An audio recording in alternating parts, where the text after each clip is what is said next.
नमस्कार दोस्तों। आज हम एक ऐसा फर्क जानने वाले हैं जो अक्सर कॉम्पिटिटिव एग्जाम से लेकर रोजमर्रा की चर्चाओं तक सबको कंफ्यूज कर देता है। National park, wild life century और बायोस्फीयर रिजर्व में असल फर्क क्या है? दोस्तों, तीनों ही प्रकृति के रक्षक हैं, पर उनकी सोच, सीमा और मकसद अलग हैं। चलिए आसान और दिलचस्प उदाहरणों से समझते हैं। पहले देखते हैं नेशनल पार्क। नेशनल पार्क होता है नेचर का टेम्पल, यानी ऐसा इलाका जहां न इंसान खेती कर सकता है, न शिकार, न पेड़ों की कटाई, क्योंकि वहां हर जीव और पेड़ पूरी तरह संरक्षित होते हैं।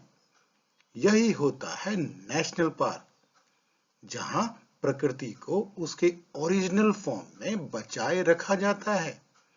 मेन एम है पूरे इकोसिस्टम की रक्षा, यानी प्लांट, एनिमल और लैंडस्केप तीनों की एक साथ सुरक्षा।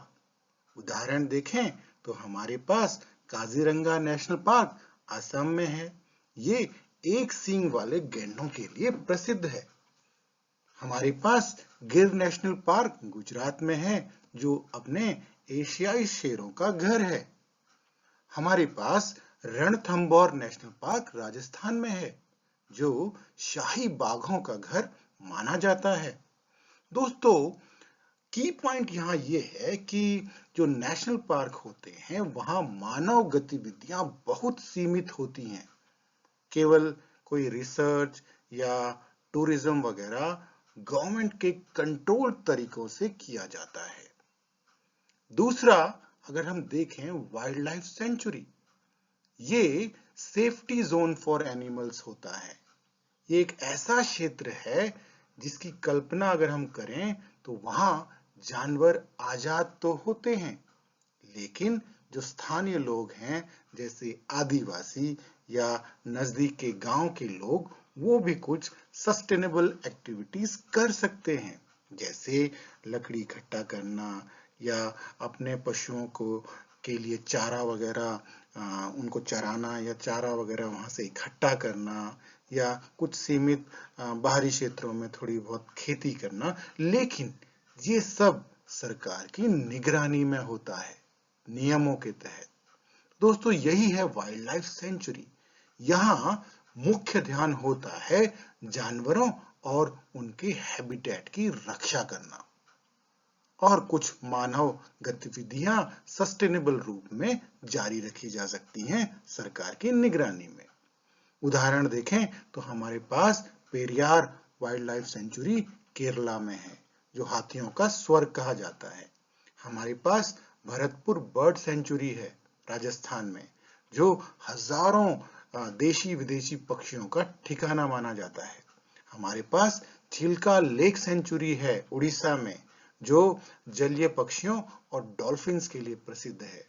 तो दोस्तों, मुख्य बिंदु यहाँ पर यह है कि वाइल्ड लाइफ सेंचुरी का अर्थ ऐसा स्थान जहां मानव उपस्थिति कुछ हद तक स्वीकार्य होती है, लेकिन मुख्य उद्देश्य होता है को एग्जिस्टेंस, टकराव नहीं।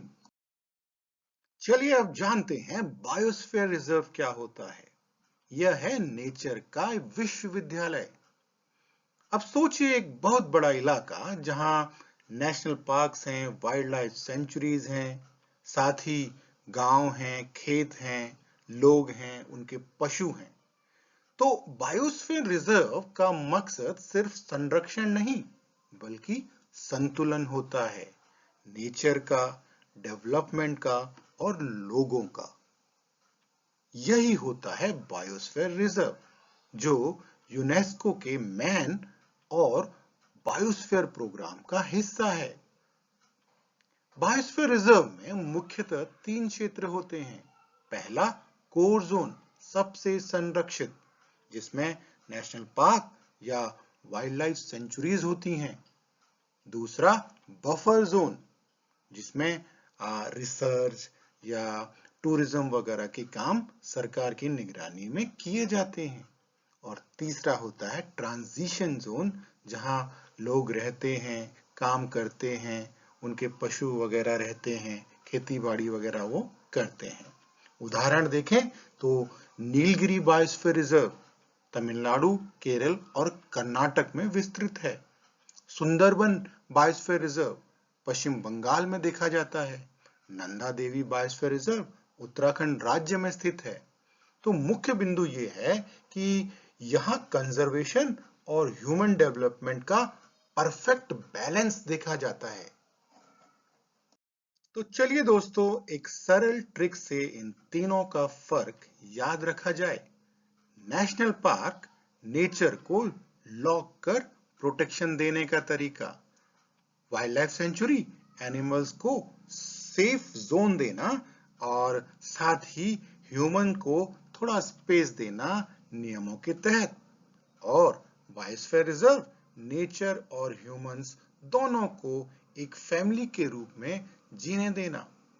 तो दोस्तों, आशा है आपको national park, wild life century और बायोस्फीयर रिजर्व में फर्क समझ आ गया होगा।